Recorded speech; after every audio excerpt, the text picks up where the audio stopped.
Happy Tuesday everyone! Hindi na Sunday! So ayan, for today's vlog naman tayo, magluluto lang tayo ng ating lunch. So meron na akong pinapakuluan na buto-buto. Ayan, pork ribs. Yes, pork ribs tayo for today's video. So, ayan yung ating dudong inaayos na kasi yung air fryer natin. Medyo lumuluwag na yung handle. So, inaayos niya. So, pakita ko sa inyo. Nakahubad na naman siya. Ayan ang ating dudong. Inaayos na yung air fryer. Ayan. Magaling na siya. Ayan yung ating rice. Isasapo ko na lang. Nagluto na rin ako ng rice para sa aming silog. Meron na tayong sauce. Ito yung ating nilagang spare rib. Sisigang ko siya. And nagsasaing na rin tayo ng ating brown rice. Ayan. Brown rice yung aming kinakain dito.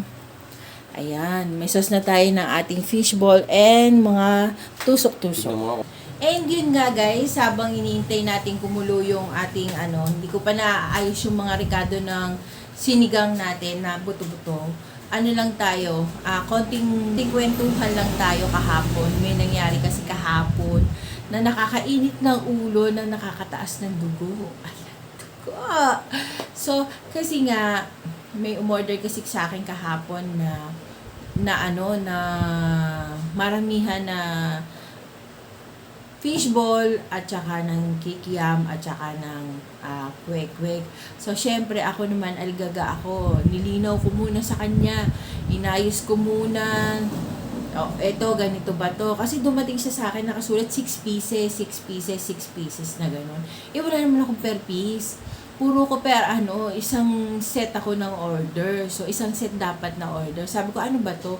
6 pieces ba to? O 6, 6 na order?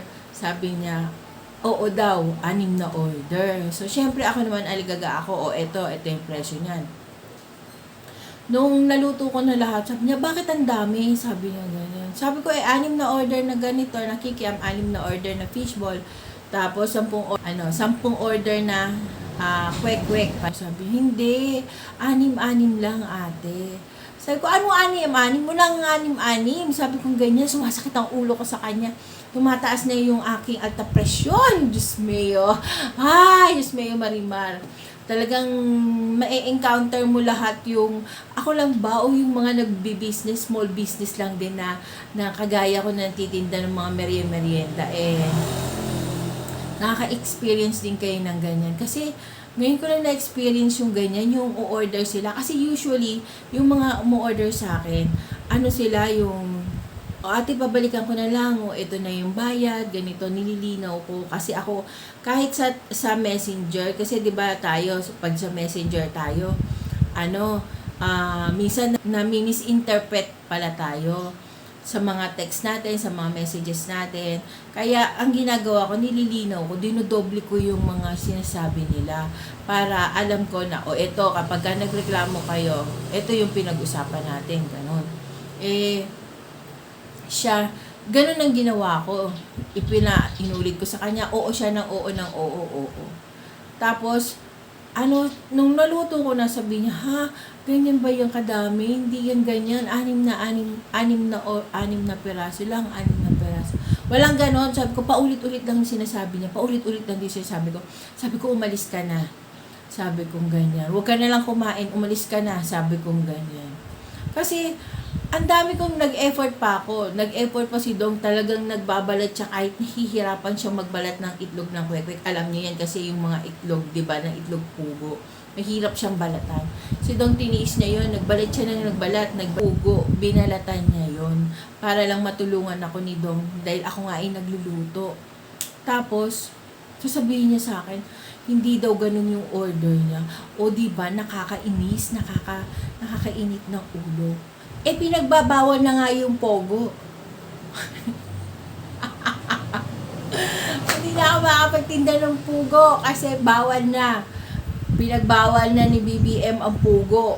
So, paano na yan? Wala na nagtitinda masyado ng itlog pugo sa palengke. Medyo malayo na yung binibilihan ko. Kaya, nangihinayang ako sa ginawa kahapon. Kaya sabi ko, kung alam mo lang kung gaano kalayo yung nilakad ko para lang makabili ng itlog pugo na yan, tapos gaganyanin mo. Yung mga tao, parang kulang sila sa mga reading comprehension. Kahit yung mga napapansin ko sa Facebook, yung may post, pero iba yung comment. Yung comment yung parang nakakairita. Parang ganun. So, ayan, manguha muna tayo ng tanglad sa ating mini garden. Samahan nyo, manguha muna tayo ng tanglad. Kasi yung tanglad na yung kinakain din ng aso namin. Kasi, ewan ko, pag may nararamdaman yata sila hindi maganda, yung tanglad lang binibigay namin. Kinabukasan, okay na sila. Maganda siguro yan. Kaya, gagamit din tayo ng tanglad sa ating sinigang. Ayan. So, kuha na tayo bago tayo magkwentuhan kasi, ayan, alam niyo yung panahon ngayon, umiinit, umuulan, umiinit, umuulan. Ngayon, mainit. Kanina, umuulan. So, tara, samahan niyo ko, kuha tayong tanglad. Let's go! So, ayan, may dala tayong knife. Yun yung mga doggy ko. Sila sa akin, kala nila kakain na. Hindi pa kakain, Fluffy, ha? So, ayan, tara, let's go.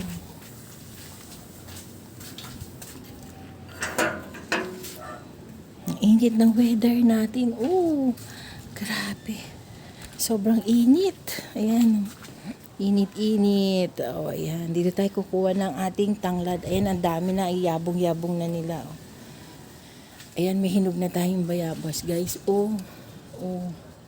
Ayan pa, oh. Asa na ba ikaw? Ayan.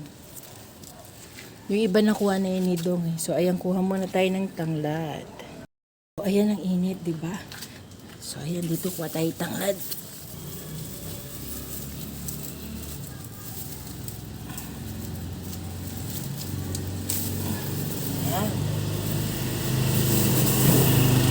Wala tayo ng tanglad. Hi guys! I'm back! Ayan, madalian na lang kasi yung luto natin dahil maghahanda pa rin ako para sa pagtitinda natin. So, sasamantalayin ko yung panahon na umiinit, umuulan, umiinit. So, tingnan natin kung makakabenta tayo ngayong araw na to. And, pakita ko sa inyo yung aking nilutong sinigang na buto-buto. Sinigang na speri. Sarap-sarap! Dami ko na naman makakain ito. So, ayan, meron na rin akong brown rice. Nakaluto na ako ng brown rice. Nakaluto na ako ng sinaing para sa silog. In case na may umorder, meron na akong lulutuing sinangag.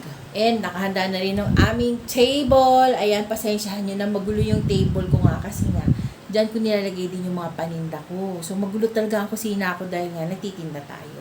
Hindi po pwedeng malinis siya kasi may hirapan tayong maghanap ng mga kailangan natin. Ganyan kasi siya. Ako kasi ganyan ako. Pag nakita kong magulo siya, alam ko kung saan ko siya kukuhanin. Pero pag maayos yan, hindi ko alam kung saan ko kukuhanin. So, ayan, dami ko na naman kuda. So, ayan, pakita ko sa inyo aking sinigang. Tadaan! Ayan, maraming kangkong. Ayan, oh. Ayan, may tanglad. Ayan, may sili, oh. Oh. Ayan, may radish, may okra. Hindi ko lang siya nilalagyan ng talong kasi ayoko ng talong masyadong malambot kapag sa sinigang. Ayan, may brown rice na rin tayo. Ito, meron na tayong kalamansi na may patis. So, ilalagay ko yung sili na nilagay ko dyan kasi maanghang tong sili na to. Itong sili na yan, maanghang yan. So, yan yung ilalagay ko dito sa ating sausawan. So, ayan, ready na kaming kumain. See you later, guys. Pag naglabas na tayo ng mga gamit natin sa pagtitinda. Kakain muna kami. See you later. Bye. Bye agad. Ayan, mamaya-maya lang magkita ulit tayo. Kita-kits! Good evening, guys. Ayan, meron tayong additional order pahabol. Pakita ko lang sa inyo. Mabilisan lang ito, Dalawang tosilog yan. Tsaka ito, binalot ko na isa. So, ayan na lang. So, handa ko muna. Ready to go na ang dalawang tosilog. So, ayan, waiting tayo sa pag-pick up. Hi guys! Good evening! Ayan, gabing-gabi na. So, ayan, magpapahinga na tayo. Ayan, nakapantulog na rin tayo. And, snail collagen muna tayo para fresh naman yung ating skin bukas ng morning. So, ayan, mag-e-end na rin tayo ng ating vlog, guys. Sana'y nagustuhan ninyo ang aking mamunting vlog habang ako'y nag-i-skincare. Sana'y nagustuhan ninyo ang aking mamunting vlog. Ayan, kung hindi ka pa nakapag-subscribe sa aming YouTube channel, please do subscribe to our YouTube channel and hit the bell notification para lagi kang updated once na meron akong bagong upload. Ayan. So, hanggang sa muli, guys. See you on my next vlog. Bye! Sleeping time!